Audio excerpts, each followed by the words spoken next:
नमस्कार. आज जिल्हा परिषद पंचायत समितीच्या निवडणुकांमध्ये धाराशिव जिल्ह्यामध्ये महायुतीला जे अभूतपूर्व असं यश मिळालं त्याबद्दल सर्व नागरिकांचे, धाराशिवकरांचे मनापासून मी आभार व्यक्त करतो. आम्ही ठरवल्याप्रमाणे महायुती जी आहे ती विकासावरतीच बोलत होती, केलेली आणि करणाऱ्या कामांवरतीच आम्ही बोलत होतो आणि जनतेला देखील ते योग्य वाटलं. केंद्रात आणि राज्यात आपली सत्ता आहे आणि आता तिसरं इंजिनच्या माध्यमातून स्वाभाविकपणे आपल्या जिल्ह्याचा कायापालट जो आपण करायचं ठरवलंय ते नक्की शक्य होणार आहे.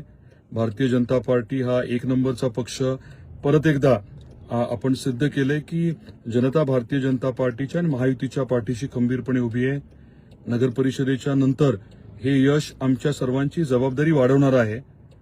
आदरणीय अजित काकांच्या दुर्दैवी मृत्यूमुळे स्वाभाविकपणे निवडणुकीमध्ये म्हणावं तसं आम्ही सक्रिय राहू शकलो नाही, परंतु जी काही आधी आम्ही ठरवलेली रणनीती होती त्या अनुषंगाने अतिशय ताकदीने सर्वांनी काम केलं. त्याबद्दल माझे सर्व सहकारी आहेत त्यांचे देखील मी अभिनंदन करतो, मनापासून आभार व्यक्त करतो.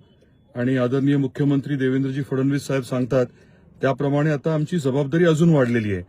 एवढ्या मोठ्या प्रमाणात जनतेने जो विश्वास टाकलाय, जे आता या निवडणुकीच्या माध्यमातून राजकीय बळ दिलंय, त्याचा योग्य वापर करून पारदर्शक आणि नियोजनबद्ध आम्ही काम करू, अतिशय ताकदीने काम करू.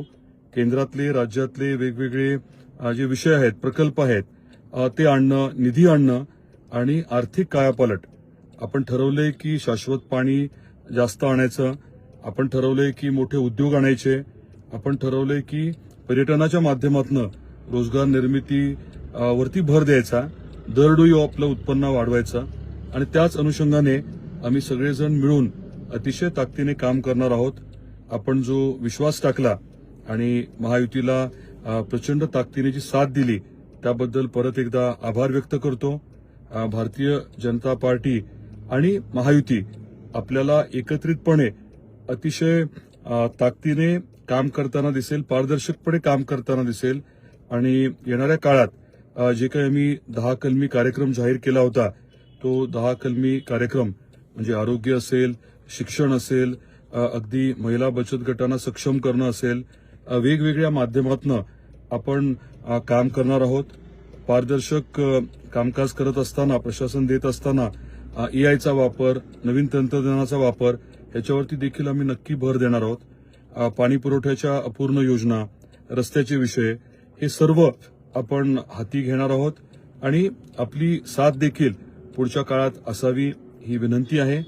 आम्ही जसं आदरणीय देवेंद्रजींनी राज्य सरकारच्या स्तरावरती 100 दिवसाचा कार्यक्रम डिक्लेअर केला होता आणि प्रशासनामध्ये त्यामुळे एक वेगळं चैतन्य निर्माण झालं होतं, त्याच पद्धतीने आपल्या जिल्ह्यात देखील आपण निश्चितपणे काम करू. परत एकदा आपल्या सर्वांचे मनापासून आभार व्यक्त करतो.